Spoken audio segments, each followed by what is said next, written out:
I'm here standing in line, and it's 1:15, and there's two lines. There's another line for tickets after the first showing, and I just can't understand what people are standing in line for if they're not going to see the first show. Tickets go on sale in 5 minutes. I've never experienced anything like this before in my life. I don't think I ever will again, and that's why I'm here. It's just I had to be able to say that I was here. 1,200 tickets, please. Just 2. I'm a medical student. You know, I should be in bed, waking up, going to class this morning, but, you know, I'm dedicated. I want to see it. You know, I took it upon myself to be here all night, skip class today, you know, just to get tickets. Because, I mean, it means more to be there the first night. Saturday, Sunday, next week, it won't be the same.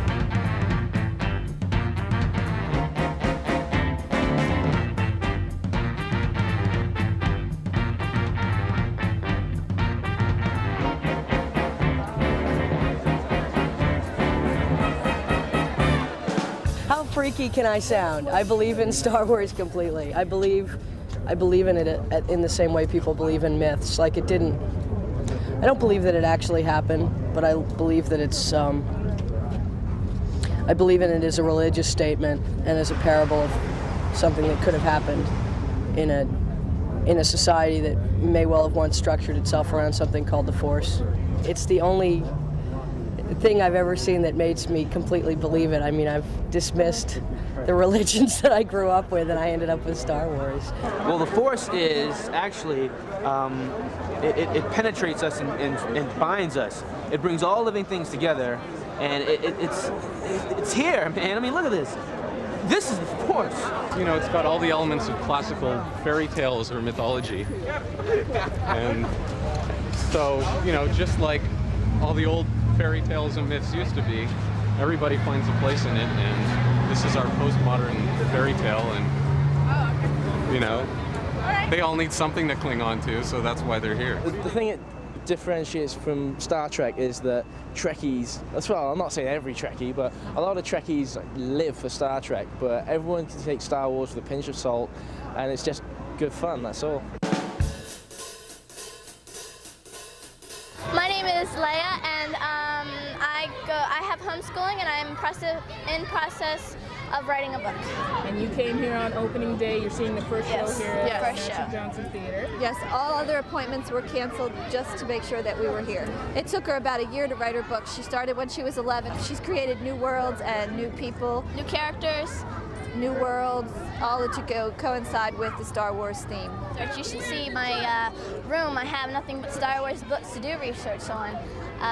So I have enough research, you could say, to actually be George Lucas. And that's our next step. You know, George Lucas wasn't satisfied. He took Star Wars from what was the best in 1977 to what is the best now in 1997. But it's like colorizing Casablanca or something, you know. Do you really want to do that? I don't think it's that. They made a great film in They made a great film in '77. Well, it's like changing a classic film. They made a great film. As far as I know, he was sick of it.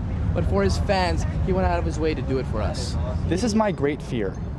I have this great fear that George is going to die before he makes the 9th movie. Like he's going to make 8, right? And then number 9, he's just going to kick the bucket. And we were talking about this yesterday. There's all these things that have happened. Like I think Beethoven died after the 9th Symphony. And this guy knows this theory of 9s or something, where all these people have died before their 9th, whatever, their 9th thing. And there's 9 movies to Star Wars. And George might kick it. That would suck. I wouldn't know what happened in the end. Doesn't that frighten you in any way?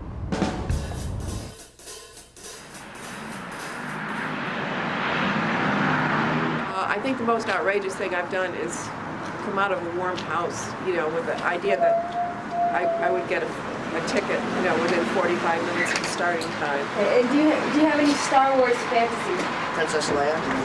Help me, Obi-Wan. You're my only hope. Help me, Obi-Wan. You're my only hope.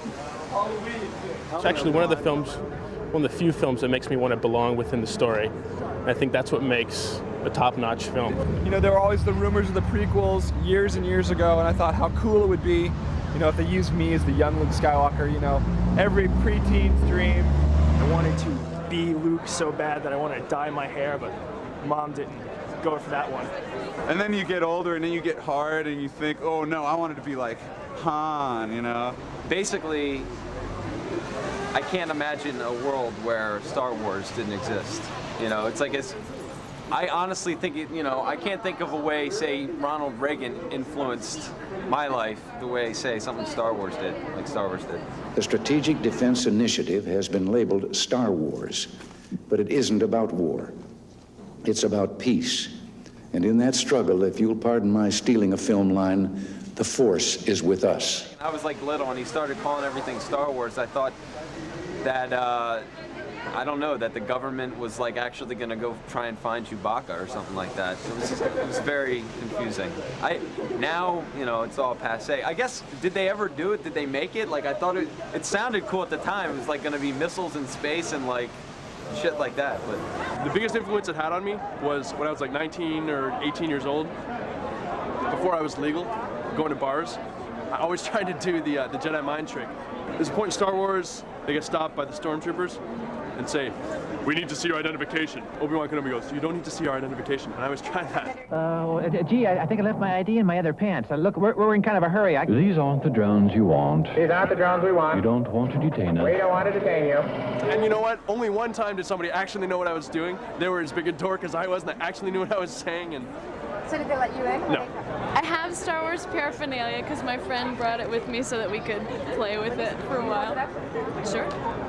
It's the Millennium Falcon, yeah. It's, apparently it has a ripcord to it, and if you put it on a table with the ripcord, it would spin around, but we don't have that part.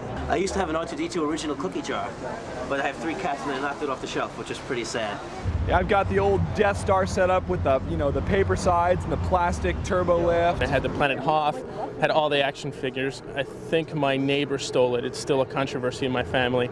So subsequently, I've been purchasing anything I can get on my hands on Star Wars, and I've never opened it out of the box. I still have everything. It's just completely in its box. I don't know. The box alone is worth $150. I got the videos in pan and scan versions, widescreen versions, THX versions, Laserdisc versions, TV version which had different takes in it. This is Luke Skywalker's jacket from the Empire Strikes Back, and it cost a lot. But the great thing is though, it's actually a nice jacket, and my girlfriend still doesn't know that it's a Star Wars related item, so I could keep, Oh, the posters. Oh man, I got the posters framed on a dry mount with black metal frame with glass. It's amazing. Have you ever dressed up as a Star Wars character? No, I mean, I'm not like one of those weird Trekkie guys that comes No, for Halloween or something. No. When I was a kid, I used to go into Newberry's and steal all the action figures back in New Jersey, and I used to go back the next day and steal all the weapons that I missed. And I used to stuff them in my socks. I used to stuff them. I know it's very unbefitting of a Jedi Knight to do something like that, but that's probably the craziest thing I've done was rip off Star Wars figures. I'm sorry, George Lucas. I didn't mean to bust into your profits, but dude, I needed Luke with the green lightsaber. I can't choose, so I wore them both. That was the best thing I could figure out.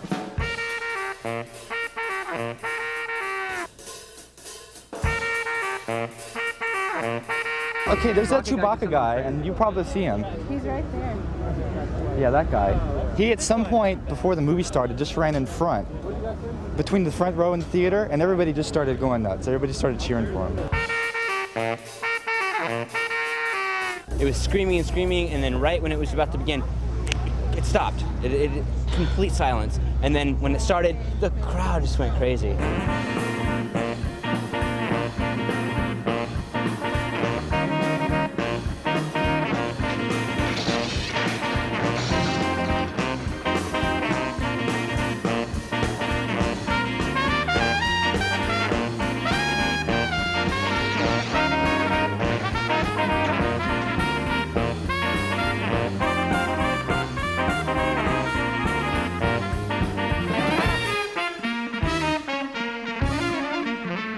So my theory is, if you're old enough to have seen Star Wars in the theaters and you went, then you're Generation X.